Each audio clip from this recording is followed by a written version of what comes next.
구약을 조금 더 잘 이해할 수 있는 비결.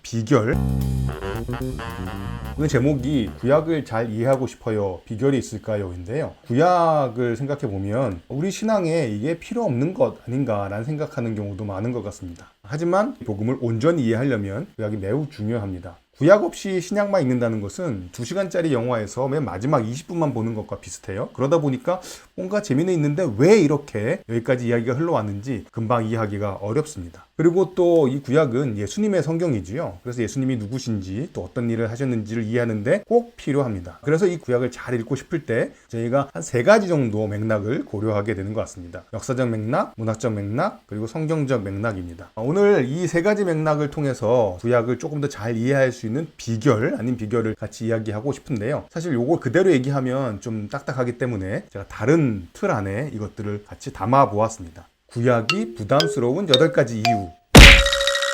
겁나 부담스럽지요? 구약이 왜 부담스러울까요? 한 8가지 정도 이유를 생각해 보았습니다. 첫 번째는 구약이 두껍습니다. 또 사실 지겹습니다. 같은 내용이 자꾸 반복되는 것 같아요. 그리고 문화적인 차이로 인해 구약 이야기들이 꽤 낯섭니다. 그리고 잘 읽어보면 폭력적이고 선정적인 불순해 보이기도 하지요. 그리고 구약에는 이야기들이 참 많이 있는데요. 명확한 명령이 아니라 이야기를 들려주고 있기 때문에 이걸 어떻게 해석하고 어떻게 적용해야 될지 꽤 모호하게 느껴지기도 합니다. 그리고 구약은 또 헷갈려요. 이랬다 저랬다 하는 것 같습니다. 그리고 무엇보다도 무섭습니다. 심판의 하나님이 계속 나오는 것 같아요. 구약 그 이름에 담겨져 있는 것처럼 구약은 낡은 거 아니냐, 신약이 있기 때문에 더 이상 필요 없는 거 아니냐 라는 생각들을 하게 됩니다. 그래서 이 구약이 한 8가지 이유로 부담스럽다는 생각을 해보게 되는데요. 이 한 가지 한 가지를 짚어보면서 구약을 덜 부담스럽게 잘 이해할 수 있는지 함께 생각해 보고자 합니다. 구약이 두껍죠. 39대 27. 구약의 책수, 신약의 책수의 차이죠. 구약 39권, 신약 27권. 요거 이제 비율로 나누면 59대 41이에요. 그런데 책이 아니라 절수로 나누면 사실 구약이 훨씬 더 많죠. 929절이 구약이면 260절이 신약입니다. 8대2 정도로 구약이 양이 많아요. 어떻게 해야 될까요? 어쩔 수 없죠. 그냥 읽는 수밖에 없습니다. 구약을 집중해서 읽으면 일주일에서 열흘이면 사실 다 읽을 수 있습니다. 잘 거 다 자고 먹을 거 다 먹어도 일주일 정도, 열흘 정도 집중하면 구약을 다 읽을 수 있습니다. 근데 문제는 두께 이상의 어려움이 구약에 있는 것 같습니다. 그게 뭐냐 하면 구약이 지겹다는 거죠. 그럼 어떻게 할까요? 인내가 필요하겠죠. 어쨌든 꾸준히 읽어야 합니다. 그런데 그러면서 우리가 도움을 얻을 수가 있어요. 성경 전체가 어려운 이유 중에 하나는 성경의 말투가 우리가 더 이상 쓰는 말투가 아니니까 읽어도 이해하기 어렵고 어색하고 딱딱합니다. 그래서 성경을 쭉 읽으시기 위해서는요, 현대어 번역들을 사용해 보시는 걸 권해드립니다. 또 구약은 성경은 이게 그냥 뚝 떨어진 얘기가 아니라 실제 이 땅에서 벌어졌던 일들이기 때문에 많은 지명이 나옵니다. 그래서 지도를 같이 참조해 가면서 따라가면서 읽으면 아무래도 이해가 더 나은 것 같아요. 시간이 조금 더 들긴 하겠습니다 말이죠. 이런 것들을 가지고 도움을 받으면 이 지겨움을 제가 좀 극복할 수 있죠. 지겨운 건 양이 많아서 그럴 수도 있지만 사실 어려워서 이해가 안 되면 지겨워지는 거잖아요. 그러니까 여러분들이 오늘 이 세미나를 들으시는 거는 좀 더 잘 이해하고 싶은 비결을 알고 싶다는 거잖아요. 비결은 다른데 사실 없습니다. 다른 참고서들을 이렇게 도움을 받으면서 조금 더 이해하면서 읽을 때 이 지겨움이 좀 덜해지는 거죠. 예를 하나 들어볼까요? 에스겔서 48장 15절에서 17절에 이런 말씀이 있습니다. 이 25,000척 다음으로 너비 5,000척은 속된 땅으로 구분하여 성읍을 세우며 거주하는 것과 전원 삼때 성읍이 그 중앙에 있게 할지니, 제가 일부러 빨리 읽고 있어요. 그 크기는 북쪽도 4,500척이요 남쪽도 4,500척이요 동쪽도 4,500척이요 서쪽도 4,500척이며 그 성읍의 들은 북쪽으로는 250척이요 남쪽으로는 250척이요 동쪽으로는 250척이요 서쪽으로는 250척이며 읽고 나면 도대체 뭘 읽었는지 기억에 남지 않습니다. 척이요 했는데 이게 도대체 뭘 이야기하고 싶은 것인지 그림이 안 그려지죠. 제가 지금 그림이 안 그려진다는 말씀을 드렸잖아요. 그림을 그리면서 읽으면 됩니다. 아까 읽었던 본문의 더 큰 맥락을 쭉 읽다 보면 이스라엘의 땅을 이렇게 쭉 분배를 합니다. 아주 직선으로 나누게 되고 그 가운데 하나님께 예물로 드릴 땅이라는 영역이 있게 돼요. 하나님께 예물로 드릴 땅의 영역이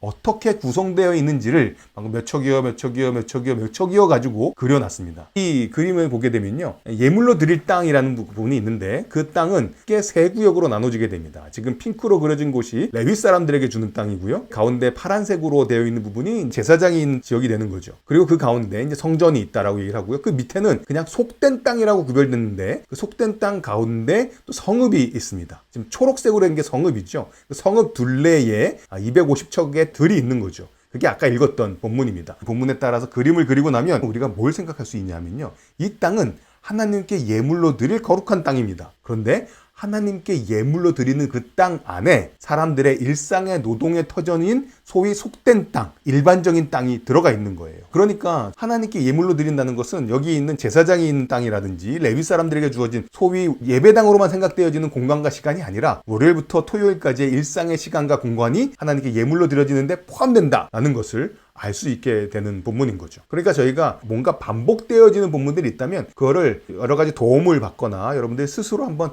차분히 따라가면서 그것들을 읽어보시면 도움이 될 수 있습니다. 자, 이제 조금 더 본격적인 이야기로 들어가야 될 텐데요. 구약은 낯섭니다. 저희가 아까 구약의 세 가지 맥락을 이야기한다고 말씀드렸죠. 역사적 맥락, 문학적 맥락, 성경적 맥락. 그 중에서 이제 역사적 맥락에 관한 이야기입니다. 구약시대에 카드 상점에 간 거예요. 거기 갔더니 아내에게 주는 카드, 첩에게 주는 카드, 불건전한 관계에 있는 사람에게 주는 카드로 이렇게 나눠져 있는 거죠. 구약시대에는 아내도 있었고 첩도 있었다라는 것을 풍자적으로 보여주는 그림인 거죠. 지금 우리 생각하기에는 굉장히 낯선 풍경입니다. 구약을 읽을 때 잘 이해가 안 되는 이유는 구약의 문화와 지금 우리의 문화가 차이가 있기 때문인 거죠. 그래서 읽다 보면 우리가 전혀 모르는 관습이 그 안에 담겨져 있는 부분들이 있고요.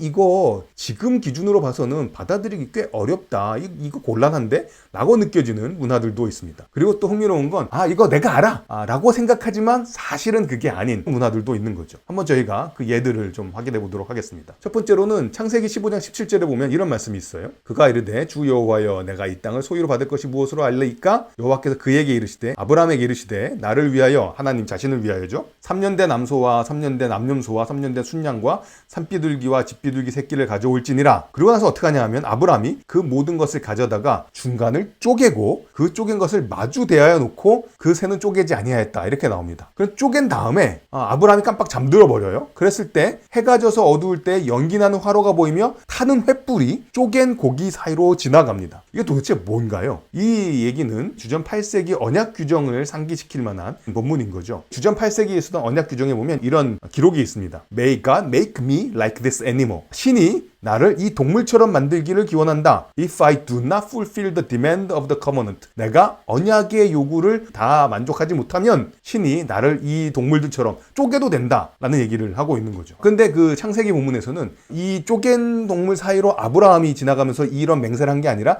하나님이 직접 지나가신 거죠. 이 동물을 쪼개는 행위는 어떤 언약을 맺는 행위라는 것을 저희가 당시의 문화를 보여주는 글을 통해서 이해할 수 있게 됩니다. 그러니까 구약을 읽을 때 저희가 낯선 문화 혹은 모르는 문화가 있잖아요. 어떻게 하겠습니까? 결국은 당시 문화가 어떤 것이었는지, 당시엔 그런 행위들이 어떤 의미였는지를 저희가 알아내는 수밖에 없겠죠. 어떻게 알 수 있을까요? 공부하는 수밖에 사실 없습니다. 그 다음에 이제 구약을 읽다 보면 알고 있는 문화인데 더 이상 우리에게 적용되거나 받아들이기 어려운 문화 같은 게 있죠. 성경을 읽다 보면 여성을 하대하는 문화가 딱 눈에 보입니다. 사사기 19장 24절 같은 데 보시면요. 내가 찾아왔잖아요. 그 사람을 내어놓으라고 동네 사람들이 몰려왔습니다. 그러자 그 집주인이 이렇게 말하는 거죠. 보라, 내 처녀딸과 이 사람의 첩이 있은즉 내가 그들을 끌어내린 너희가 그들을 욕보이든지 너희 눈에 좋은 대로 행하라. 대신에 이 남자에게는 이런 망령된 일을 행하지 말아라 라고 이야기합니다. 아니, 남자를 지키기 위해서 자기 딸이나 그 사람의 아내, 첩을 이렇게 내어주고 있는 일을 보게 돼요.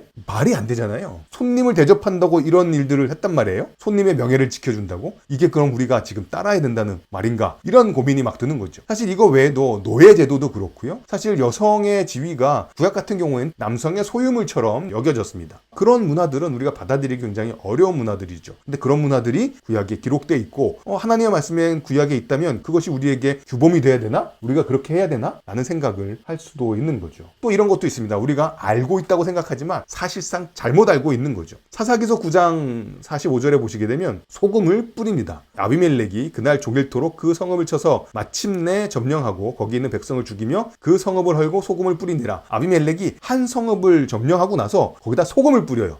소금 뿌렸어? 나 이거 잘 알아. 뭔가 재수가 없다라는 표현을 한 거 아니야? 라고 생각하실 수 있겠지만 당시에 소금 뿌리는 행위가 어떤 의미였는지를 찾아보게 되면 그것은 누룩이 자꾸 피어난다는 것은 반역을 상징하는데 소금을 뿌리면 누룩이 생기지 않거든요. 소금을 뿌림으로써 누룩과 같은 반역을 억제한다라는 의미일 수도 있고요. 조약을 어기면 어긴 사람과 그의 가족이 소금처럼 자손이 없을 것이라고 저주하는 행위일 수도 있습니다. 그러니까 저희가 생각했던 것이 아니라 당시에 그 행위가 가지고 있었던 의미가 있는 거죠. 아비멜렉이 소금을 뿌린 것은 너희 더 이상 반역하면 안 돼. 반역하면 저주를 받을 거야. 라는 식의 의미를 갖고 있는 행위였던 것이죠. 개역 성경에 맷돌이 나옵니다. 사사기 9장에 보면 한 여인이 맷돌 윗짝을 아비멜렉의 머리 위에 던져 그의 두개골을 깼다라고 나옵니다. 아니 맷돌 윗짝, 돌리는 맷돌의 윗짝을 꼭대기까지 가지고 올라가서 던져서 두개골을 깨뜨렸더라. 우와, 그것도 여인이 들고 올라가서. 여인은 도대체 얼마나 힘이 센 거야? 그 다음에 이 큰 맷돌을 머리에 맞고도 어떻게 아비멜렉은 죽지 않을 수 있었지? 어이가 없네. 뭐 이런 생각이 들만한 구절이거든요. 사사기 16장 21절을 보면 삼손이 옥에서 맷돌을 돌렸다라는 표현이 나옵니다. 맷돌을 돌리려고 하는데 신명기 24장 6절에 보면요. 사람이 전당을 잡을 때 맷돌이나 그 윗짝을 전당 잡지 말라고 이야기를 해요. 왜냐하면 그것은 생명을 전당 잡는 것과 마찬가지라는 거죠. 삼손이 머리가 깎이고 눈을 뽑히고 나서도 맷돌을 돌렸다. 이런 큰 힘이 필요한 연자 맷돌을 돌렸던 게 아닐까 이런 생각을 해볼 수가 있는데요. 사실 당시의 맷돌, 지금도 아마 그 중동 지역에서 쓰고 있는 맷돌은 이런 모습일 가능성이 높습니다. 맷돌 밑짝은 굉장히 크고요. 맷돌 윗짝은 작습니다. 맷돌 윗짝만 빼가면 이게 소용이 없어지는 거죠. 만일의 맷돌이 우리가 돌린 이 맷돌이 아니고 이렇게 생긴 맷돌이라고 보게 되면 아까 말씀드렸던 더베스의 망루에 올라가서 맷돌 윗짝을 던졌던 여인의 미스테리가 풀리는 거죠. 이거 가지고 올라갈 수 있었던 겁니다. 그 다음에 삼손이 옥에 갇혀가지고서 맷돌을 돌렸다는 게 그래도 뭔가 있어 보이잖아요. 연자맷돌 돌린 게 아니라 옥에 갇혀서 무릎 꿇고 이렇게 곡식을 갈고 있었더라 라고 이해하게 되면 삼손의 처지가 엄청나게 비참함을 저희가 느낄 수 있습니다. 게다가 이런 맷돌이라면 윗짝만 딱 가져가기가 훨씬 쉽잖아요. 그렇게 가져가게 되면 사람들이 굉장히 어려운 상황에 처하게 된다는 거죠. 자, 구약은 낯섭니다. 그래서 우리가 이해하기가 어려워 보여요. 당시의 문화 속에서 생각할 수밖에 없겠죠. 당시의 문화 속에서 생각한다는 것을 조금 정리해서 말씀을 드리면요. 첫 번째는 규범과 서술의 구별이라고 말씀드릴 수 있습니다. 성경에 쓰여 있다고 해서 전부 다 규범, 우리가 그대로 따라야 하는 일들은 아니라는 거죠. 성경은 그 문화적 상황 가운데 이렇게 했었다. 옛날에 그렇게 했었어. 라는 기록, 프리스크립션이 아니라 디스크립션, 묘사인 경우들도 있습니다. 성경에 누가 어떻게 했다고 해서 그게 다 우리가 따라야 될 모범은 아닐 수 있는 거죠. 성경을 읽을 때 그 문화가 우리에게 규범적인 문화인지 아니면 우리에게 옛날에 그랬다는 걸 그냥 알려주는 서술에 불과한 것인지 제가 구별해서 생각해 볼 필요가 있습니다. 규범과 서술을 구별하는 예들은 많이 있을 수 있는데요. 오늘 한 가지만 일단 보도록 하겠습니다. 전도서 3장 8절에 보시면요. 개역개정으로 읽어보면 이런 말씀이 있습니다. 사랑할 때가 있고 미워할 때가 있으며 전쟁할 때가 있고 평화할 때가 있느니라. 여기서 전쟁할 때가 있고 평화할 때가 있다라는 말씀을요. 잘못하면 이렇게 읽을 수 있어요. 전쟁을 해야만 할 때가 있다. 그러니까 규범적인 거죠. 전쟁을 해야만 할 때가 있고 평화해야 할 때가 있다라고 읽으면 전쟁에 관해서 성경이 꼭 필요한 때가 있어 라고 규범적인 명령을 주는 것 같습니다. 하지만 한글 킹제임스, 제가 한글 킹제임스를 번역하신 분들의 신학에는 전혀 동의하지 않지만 가끔은 문자적 번역이어서 논의를 할 때 도움이 될 때가 있거든요. 읽어보면 이렇게 되어 있습니다. 사랑할 때와 미워할 때, 전쟁의 때와 평화의 때라. 아주 문자적으로 얘기하면 이렇게 될 수 있을 텐데요.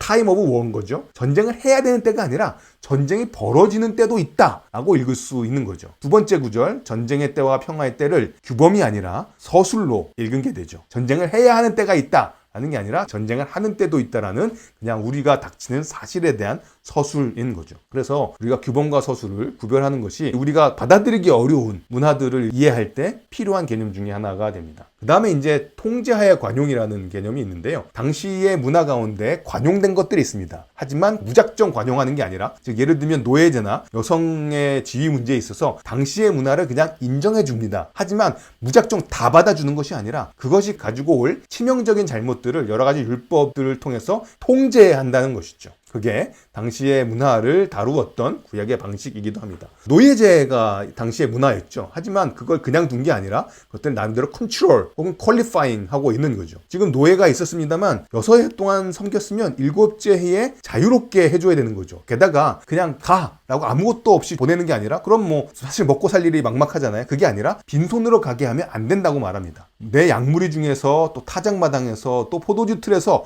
후이 주라고 얘기하고 있습니다. 그냥 놓아주면 다시 먹고 살기 위해서 노예가 되고 싶어질 수도 있잖아요. 그러지 않고 후히 줘서 보내야 된다라고 이야기합니다. 너가 애굽 땅에서 노예됐던 것을 기억하라고 이야기하고 있는 거죠. 구약은 당시의 문화를 인정해 줍니다. 하지만 100% 그대로 받는 게 아닌 거죠. 구약에 나와 있는 여러 문화적 관습들을 읽을 때 어떤 것이 당시 고대 근동의 문화와 비슷한 부분인지, 하지만 그 비슷한 가운데 어떤 게 구별되고 있는지를 제가 잘 찾아내는 게 구약을 이해하는 비결 중에 하나가 되는 것이죠. 함무라비 법전에 보면요, 이렇게 생겼습니다. 이런 법조문이 있어요. 사람이 중인의 눈을 상하게 하였거나 중인의 뼈를 부러뜨렸으면 은 1만화를 지불한다. 만일 사람이 다른 사람의 종의 눈을 상하게 했거나 사람의 종의 뼈를 부러뜨렸으면 그 가치의 반을 지불한다. 만일 사람이 중인의 이빨을 떨어뜨리게 하였으면 은 3분의 1 만화를 지불한다. 이게 함무라비 법전에 나오는 규정인데요. 자, 요것과 출애굽기 21장 26절 27절에 나와 있는 규정을 비교해 보겠습니다. 사람이 그의 종의 눈이나 여종의 눈을 때려서 멀게 했을 경우에 눈 대신에 그에게 자유를 준다. 사람이 그의 종의 이빨이나 그의 여종의 이빨을 부러뜨렸을 경우 이빨 대신 그에게 자유를 준다. 함무라비 법전의 법규를 비교해 보면 어떤 차이를 느끼실 수 있을까요? 함무라비 법전은요, 사람의 계급에 따라서 적용되어지는 규정이 다르죠. 하지만 출애굽기에는요, 그렇지 않습니다. 게다가 눈 대신에 자유를 주고 있는 거예요.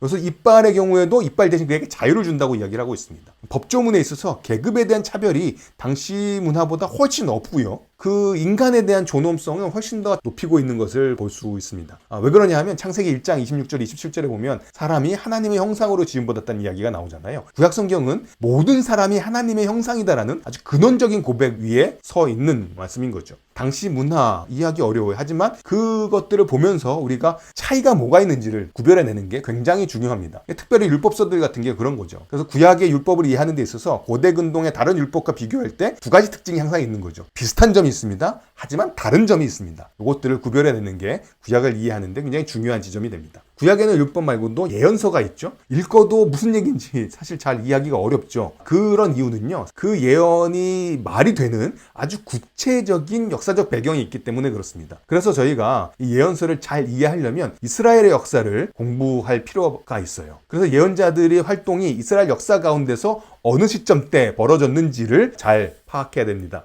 예언자들의 활동했던 시기는 크게 셋으로 나눠질 수 있죠. 예루살렘이 멸망하기 전인 포로기 이전, 예루살렘이 멸망해서 포로로 잡혀갔던 포로기 동안, 그 다음에 포로기 이후, 이렇게 크게 한 세 가지 시기로 나눠볼 수 있을 텐데요. 그때마다 이 예언자들이 말해야만 했던 그들의 고민 지점, 도전해야 됐던 것들이 조금씩 다릅니다. 아주 간단하게 말하면 포로로 잡혀가기 전에는 우리 이렇게 살아도 안 망해 라고 생각하고 있는 사람들에게 니네 그렇게 살면 망해 라고 이야기를 해야 됐던 것이고, 포로기에는 우리가 왜 망했지? 라는 데 대해서 나름대로 설명을 해야 될 필요가 있고요. 회복해서 돌아왔던 사람들이 기대가 있는데 그 기대에 미치지 못함으로 인해 생기는 낭망으로 인해서 그들의 삶이 또 무너질 때 그것을 책망하거나 바로잡거나 격려해야 할 필요가 있었던 거죠. 그래서 예언서는 각 이스라엘의 시기마다 예언과 관련되는 그 사건들과 시기들이 있는 거죠. 예언서가 잘 이해가 안 된다? 자연스럽습니다. 왜냐하면 역사적 배경을 알아야 되기 때문인 거죠. 그래서 우리가 예언서를 잘 이해하려면 이스라엘 역사를 공부를 해야 되는데요.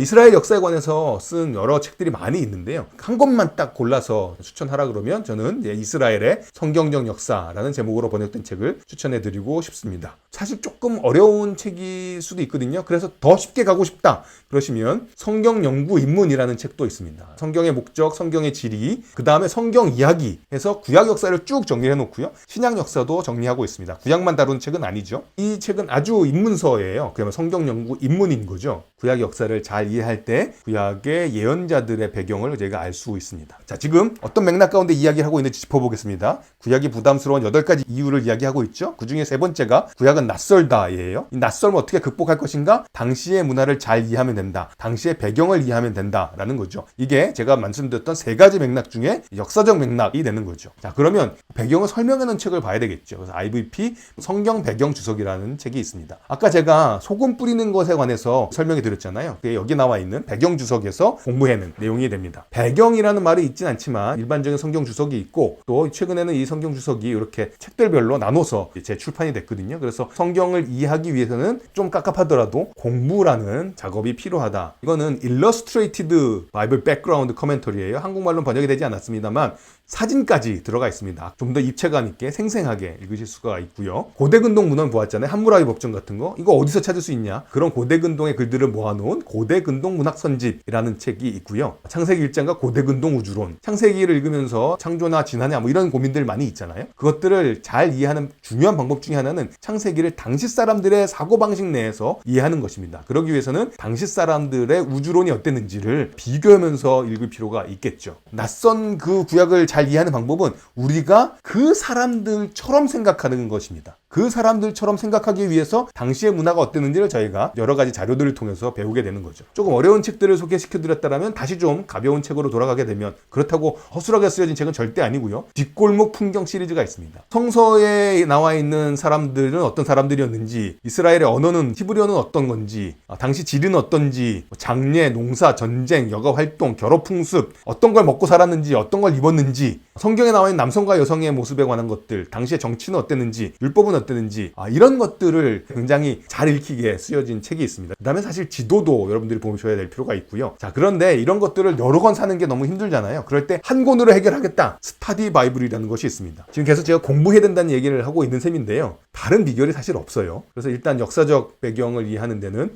공부하기 위해 이런 자료들을 보시는 것이 필요하겠다. 그 외에 몇 가지 이야기도 더 진행해 보도록 하겠습니다. 구약은 폭력적이고 선정적인 이야기들이 꽤 있어 보여요. 예를 들면 에스겔서 16장 같은 데 보면 이런 말씀이 있습니다. 그러므로 내가 함께 즐기던 내 정부들과 내가 좋아하던 내 모든 남자뿐 아니라 내가 미워하던 남자도 내가 모두 모아서 너를 치게 하겠다. 내가 그들을 사방에서 모아 너를 치게 하고 내 벌거벗은 몸을 보게 하겠다. 16장에 나와 있는 이야기, 23장에 나와 있는 본문들 중에서 가장 약한 본문을 가져온 건데요. 어떻게 보면 여성 혐오 같은 느낌이 들만한 본문이기도 하고, 앞뒤를 읽어보시면 굉장히 선정적이기도 합니다. 구약을 읽을 때 어려운 게 이러한 본문들을 어떻게 우리가 소화해야 될까라는 고민이 들기 때문인 거죠. 폭력적인 예를 들자면 사사기서 4장 21절에 보면 헤벨의 아내 야엘이 잠들었던 시스라를 장막 말뚝을 가지고 가서 그의 관자놀이에 그것을 박아버립니다. 그러자 말뚝이 관자놀이를 꿰뚫고 땅에 박히자 그가 기절해서 죽는 거죠. 자, 이 장면 다음에 어떤 일이 벌어지겠습니까? 관자놀이에 말뚝이 박혀서 피가 팍 터지는 게 이 다음 장면이겠죠. 굉장히 폭력적이겠죠. 구약의 폭력, 또 구약의 선정적인 문제들을 어떻게 이해할 것인가, 이것만으로도 한 세미나가 필요할 수 있을 텐데요. 일단 이런 불순해 보이는 본문들을 보면서 이런 생각을 해보게 됐습니다. 구약은 굉장히 현실적인 책이구나. 추상적인 어떤 개념들 얘기하고 있는 게 아니라 정말 이 세상을 적나라하게 보여주고 또 우리로 하여금 세상을 적나라하게 보게 만드는구나 라는 생각을 하게 됐습니다. 그러고 보니까요, 사실 지금 이 세상도 구약보다 덜 선정적이지 않고 구약보다 덜 폭력적이지 않다라는 생각을 해보게 되었습니다. 사실 우리로 하여금 이 현실이 그냥 핑크빛 현실이 아니라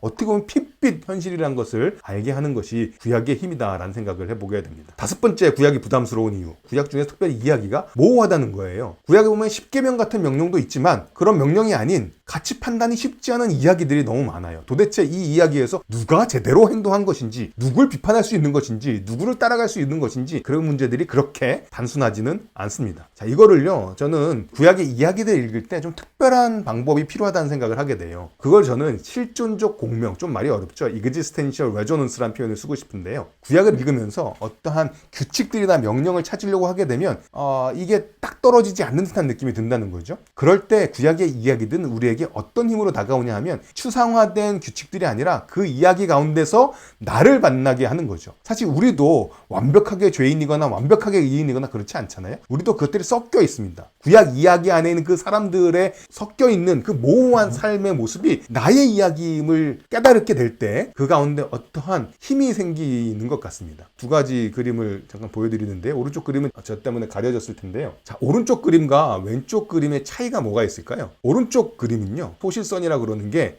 쭉 그려져서 보면 저 안쪽에, 그림 안쪽에 소실점이 맺힙니다. 굳이 초점이라고 말하면 이 그림의 초점은 그림 속에 들어가 있어요. 자, 그런데 왼쪽에 있는 이콘이죠. 아이콘 혹은 이콘이라 부르는 그림의 소실선, 오른쪽 관점을 보여주는 선이죠. 쭉 이어보시게 되면 그것들은 앞으로 튀어나오게 됩니다. 특별히 밑에 있는 발판들을 보시게 되면 오른쪽에 있는 그림과는 달리 앞쪽으로 이렇게 소실점이 만들어지게 생겨 있잖아요. 즉, 이 이콘은 바라볼 때 이 바라보는 사람도 이콘 안에 들어가는 상황이 되는 거죠. 그래서 이 두 개는 바라보는 관객과 이 그림과의 관계를 형성하는 데 있어서 차이를 갖고 있는 거죠. 오른쪽 그림은 멀리서 이것을 객관적으로 바라보는 느낌을 준다면 왼쪽은 그 그림 안에 내가 참여하게 되는 형태로 그려져 있는 거죠. 구약의 이야기를 읽는다는 건 왼쪽처럼 그 이야기가 나에게 튀어나와서 나의 실존적인 삶과 공명을 이루게 되는 거죠. 그럴 때 그 구약 이야기가 살아서 나의 이야기로 만들어지게 되는 것 같습니다. 근데 그렇게 될 수 있는 이유는요, 우리의 삶이 이야기를 닮았고 이야기가 또 우리의 삶을 닮아 있기 때문인 거죠. 그래서 우리가 우리 삶의 현실과 같은 모호한 이야기를 읽는 방식으로는 소위 문학적 읽기라는 것들을 시도할 필요가 있는데, 중요하게는 인물과 구성에 대해서 관심을 갖고 읽는 겁니다. 그러기 위해서는요, 이야기를 어떤 원리로 만드는 읽기가 아니라 혹은 또 예표적인 읽기 이런 것보다는 있는 그대로 꼼꼼히 아주 디테일하게 읽어보는 게 굉장히 중요합니다. 무슨 옷을 입었는지, 그 사람의 성격이 어떠한지, 말을 어떻게 전달하고 있는지 아주 디테일한 것들에 좀 더 집중할 필요가 있게 되는 거죠. 우리가 영화를 봤을 때 이 영화가 진짜 감동으로 다가오려면 영화의 줄거리를 가지고 감동받기는 쉽지 않죠. 영화의 그 하나하나의 디테일을 따라가면서 그 사람에게 내가 몰입되어질 때, 감정이입이 될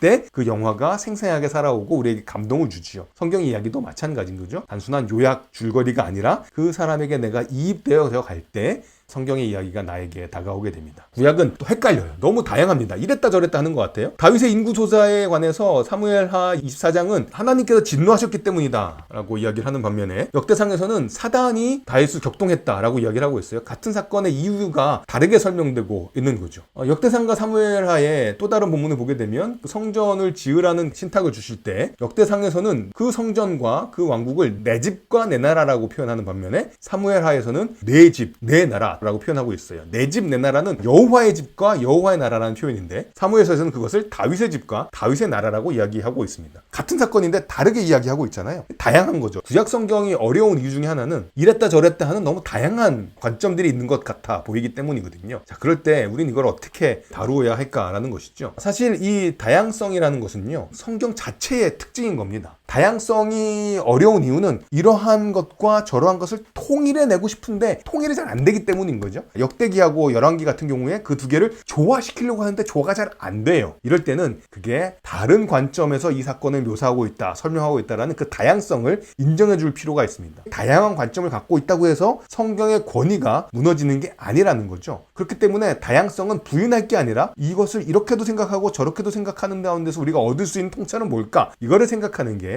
더 중요한 지점이 됩니다. 모든 것은 일관되게 획일적으로 딱 떨어져야 된다는 근대적인 기준에 의해서 성경을 판단하거나 성경을 수호하려고 하지 않고 성경 있는 그대로 받고 거기에 존재하고 있는 다양성을 부인하는 것이 아니라 어떻게 이해하는 것이 좋을까, 이렇게 접근해 나가는 것이 필요합니다. 왜냐하면 성경의 어떤 조건을 만족시켜야만 하나님 말씀이 되는 게 아니라 성경은 그 다양성이 있는 그 자체로 하나님의 말씀인 거잖아요. 또 다양성 이야기할 때 한 가지 생각해 볼 다양성은요, 이제 장르의 다양성이에요. 아까 저희가 세 가지 맥락, 역사적 맥락, 문학적 맥락, 그 다음에 성경적 맥락 말씀을 드렸잖아요. 문학적 맥락 가운데에서는 이 말씀이 어떤 종류의 글인지를 파악하는 게 굉장히 중요합니다. 장르라는 건 글의 종류를 얘기하는 거죠. 동물 보면 이게 포유류니 양서류니 종류를 나누잖아요. 크게는 동물이니 식물이니 나누는 것처럼 글도 종류가 있습니다. 어떤 거는 예언이고 어떤 건 이야기고 어떤 건 시고 어떤 건 비유고 그 종류에 따라서 글을 읽을 때 우리가 바로 이해할 수가 있는 거죠. 사람들과 의사소통할 때 중요한 거는 예를 들어 농담으로 말했으면 다큐로 받으면 안 되는 거죠. 성경이 시로 이야기했으면 우리가 시로 읽어줘야 되는 거고 성경이 역사로 서술했으면 역사로 읽어줘야 되는 게 필요한 거죠. 그게 장르 인식의 중요성입니다. 시편 19편 5절에 보게 되면 해가 달려요.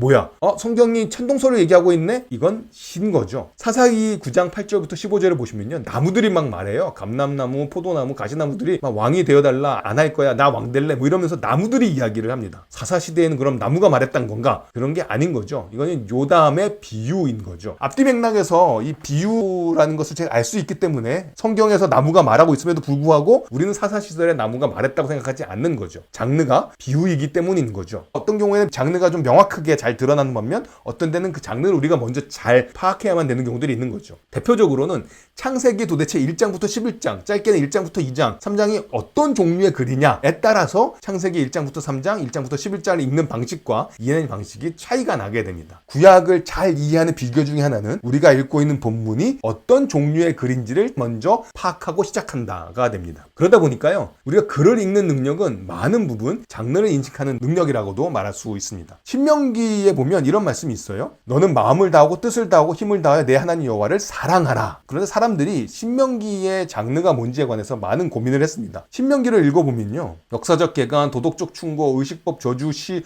엄숙한 의식들이 다 이 안에 같이 들어가 있는 거죠. 도대체 어떤 종류의 글이 이렇게 다양한 내용들을 종류를 가지고 있으면서도 나름대로의 통일성과 일관성을 갖고 있느냐라는 거예요. 도대체 이것들 다 담으면서 이거를 하나로 묶고 있는 신명기는 어떤 종류의 책인가를 고민하게 됐는데, 그러다 사람들이 이것이 고대 근동의 조약문서의 내용과 그 형식과 굉장히 닮아 있다라는 것을 알게 됩니다. 자, 그러면 그러한 조약문서는요, 정치적 관계 가운데서 벌어지는 거잖아요. 그럴 때 이 사랑이라는 말은 더 이상 감정적인 어펙션이 아니라 정치적인 충성을 말하는 용어가 되는 거죠. 열왕기서에 보게 되면 히람이 다윗을 사랑했다는 표현이 나와요. 히람이 다윗을 감정적으로 좋아했다는 것이 아니라 히람이 조약을 맺고 그 조약에 따라서 다윗에게 충성했다라는 얘기가 되는 거죠. 자, 그런데 만일에 신명기가 지혜서에 가깝다면 여기서 사랑은 그야말로 우리가 알고 있는 인간과 인간 사이의 정서적인 사랑일 수도 있게 되는 거죠. 지혜서라면 아마도 아버지가 아들에게 이야기해주는 가정의 어떤 사회적인 맥락이었을 것이고, 가정이라는 사회적 맥락에서는 사랑이란 것은 정서적인 어펙션이 될 수 있겠죠. 사회적 맥락의 차이는 이 글의 종류에 대한 차이에서 기원했던 것이죠. 글의 종류를 파악하는 것이 굉장히 중요합니다. 다양한 장르들이 있거든요. 그래서 먼저 내가 읽고자 하는 본문은 어떤 종류의 글인지를 판단하고 혹은 잠정적으로도 결론을 내리고 읽어야 되는 것이죠. 구약 읽기가 또 어려운 것 중에 하나는 구약이 무섭다는 거죠. 구약의 하나님은 심판의 하나님 같다는 거죠. 실제로 이런 말씀이 있거든요. 에스겔서 16장 38절에 보시게 되면 내가 간음하고 사람의 피를 흘리는 여인의 심판원 같이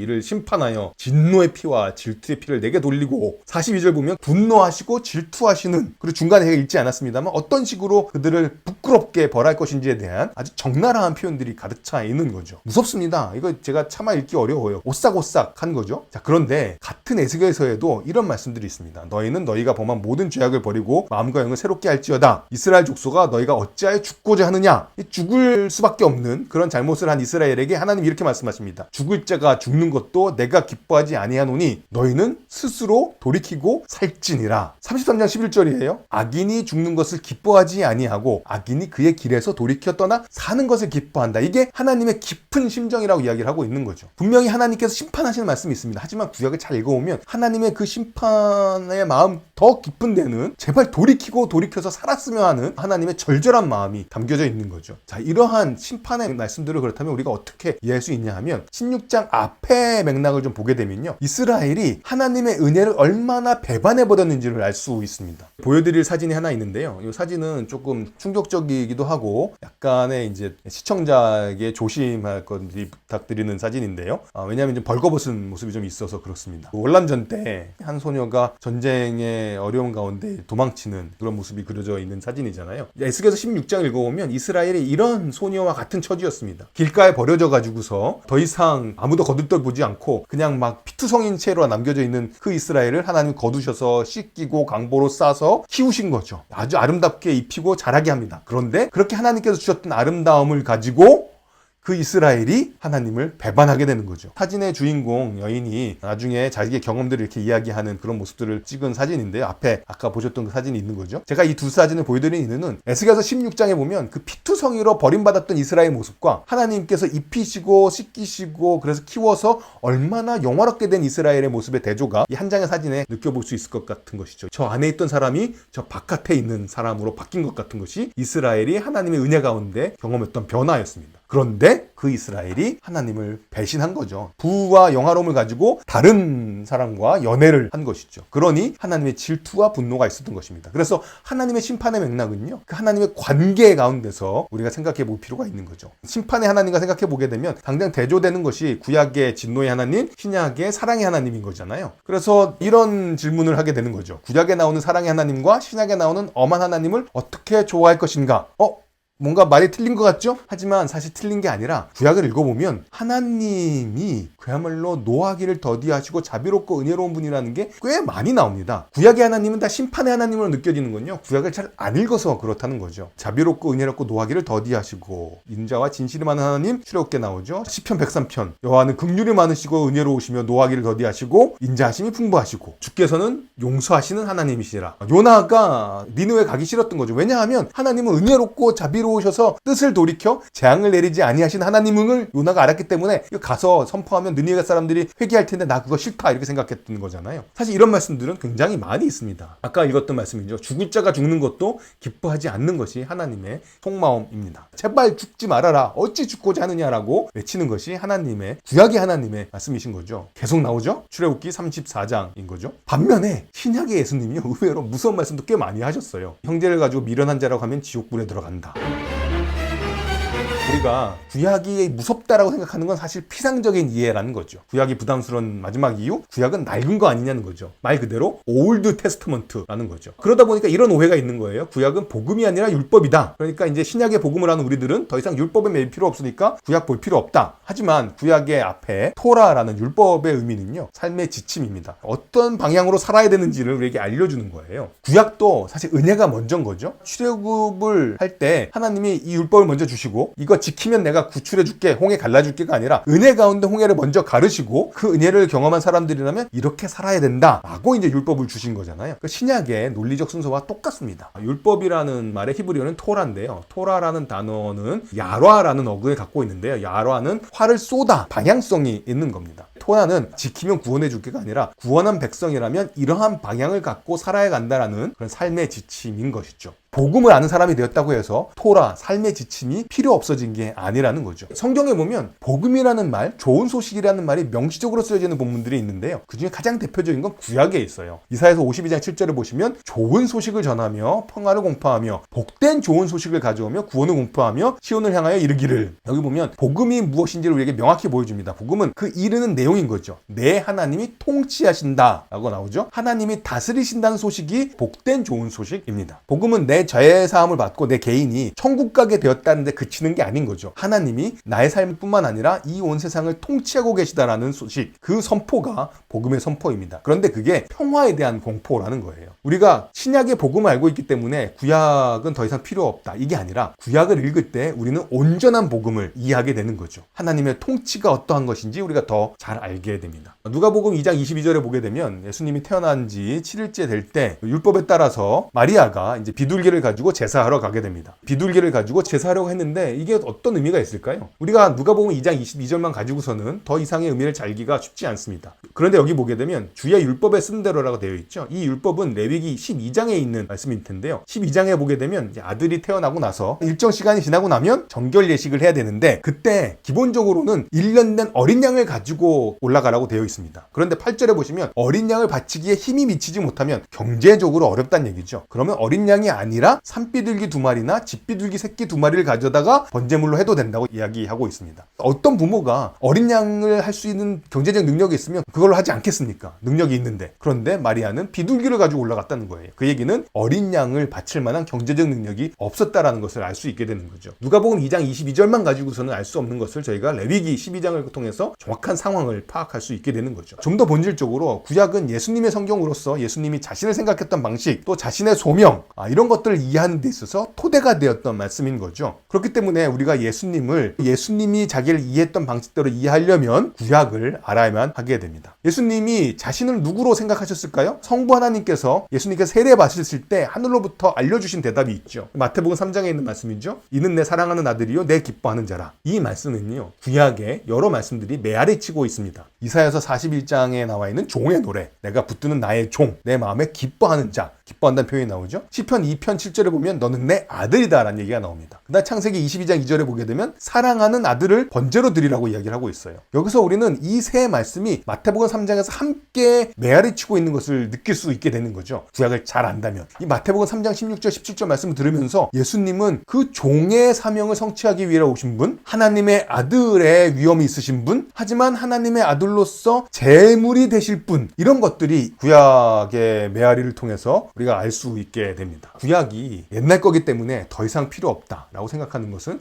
큰 오해가 되는 것이죠. 구약은 신약과 의외로 같은 연속성을 갖고 있습니다. 같은 하나님, 같은 인간, 같은 세상의 원리를 이야기하고 있고요. 그렇기 때문에 우리는 구약을 통해서 하나님과 사람과 세상을 이해할 수가 있고 하나님이 사람과 세상을 다루는 방식에 대해서 또한 전체적인 이해를 할 수 있게 되는 거죠. 자, 우리가 구약의 8가지 부담 이야기를 했었던 거죠. 구약이 두꺼웠습니다. 하지만 8만 대장경만큼은 아니에요. 구약이 지겨웠죠? 차분히 읽어보는 수밖에 없겠습니다. 없습니다. 구약이 낯섭니다. 여행을 떠나야 되는 거죠. 여행을 떠나기 위해서는 그 여행지가 어떤지 우리가 좀 공부할 필요가 있는 거죠. 구약이 좀 불순하죠. 그런데 세상 또한 그렇습니다. 구약이 모호하죠. 우리 삶도 그래요. 그러다 보니까 구약의 이야기를 읽으면서 공명되는 경우들을 만나게 됩니다. 구약이 헷갈리죠. 있는 그대로 인정하면서부터 시작할 필요가 있습니다. 구약이 무섭죠. 부모님도 무섭습니다. 우리와 관계 있고 우리를 사랑하시는 분이기 때문에 그래요. 구약은 날 같습니다. 그렇게 생각하기 쉽습니다. 하지만 구약의 하나님은 신약의 하나님과 동일하시고 여전하신 분입니다. 구약을 이해하는 비결 3가지를 이야기를 했었던 거죠. 역사적 맥락, 여러 자료들을 통해서 배경을 이해해야 합니다. 비결이 뚝딱 떨어지는 게 아닌 거죠. 문학적 맥락이 중요한데 그 중에 강조해드리고 싶은 것 중에 하나는 글의 종류를 잘 구별하는 것이 필요합니다. 그 다음에 성경적 맥락인데요. 우리가 신약과 구약을 같이 볼 때 연속성이 있기 때문에 구약 자체에 우선 집중해도 구약을 통해서 우리가 만나게 된 하나님과 세상과 사람에 대한 이야기는 여전히 지금 하나님과 사람과 세상을 이해하는데 적용될 수가 있습니다. 긴 시간 집중해 주셔서 감사합니다.